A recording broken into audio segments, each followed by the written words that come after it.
Hey, what is up guys? So with Guardians of the Galaxy 2 wrapping up production recently, it was of course a matter of time before we got any sort of information about the movie. Now we of course know, as James Gunn has said himself, that the movie will be appearing at San Diego Comic-Con this year. Now how much of it and what they're bringing, we do not really know, but of course our first taste is going to come in form of a synopsis that was recently released. Now, of course, as this is a synopsis, don't expect it to tell you pretty much the whole movie. They kind of sum up everything to kind of just generalize it as they put the product forward for people to know what the generalized feel and direction of the movie is going to be. So, Guardians of the Galaxy 2. Set to the backdrop of the Awesome Mix 2, Marvel's Guardians of the Galaxy Volume 2 continues the team's adventures as they traverse the outer reaches of the cosmos. The Guardians must fight to keep their newfound family together as they unravel the mystery of Peter Quill's true parentage.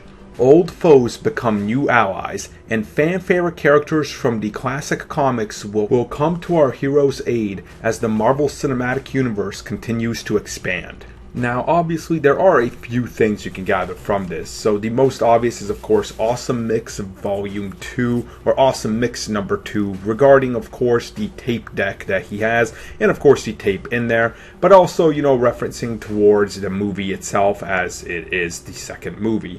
Now, obviously, we don't really know what the soundtrack is going to be, but James Gunn has said that he has tons of great ideas that people will recognize, and some that will be much like in the first music, that was released. They will be a little more foreign, but they will be fan favorites in the long run. And then obviously going on into the first story right here that you can gather from this. So the team continues their adventure, of course, and they are now more like a family. Except they are out there because they are trying to find out Peter Quill's true parentage. Now, obviously, at the end of the first movie, we got the hint that there is something more to Peter Quill, but we don't know what it is. And we've heard rumors that it could be Captain Marvel or something like that. We really don't have any confirmation. We know that they are not going to be using Jason, as James Gunn has actually said he doesn't like that name, or the character himself, and they're going in a completely different direction with this. So whatever that might be, we could all be in for a shock. Could he even not be a Spartax? Probably not, so I guess we'll find out as the movie gets closer. And also right after that, they say old foes become new allies. So obviously I think this is pretty crystal clear as day, but if we need to mention it, obviously I think Yondu and Nebula are somehow going to get intertwined with them, and they are going to be joining them in a, not so happy friendship to be able to save their own skin. And then the last one, where of course we get classic comics. Classic comic heroes, eh?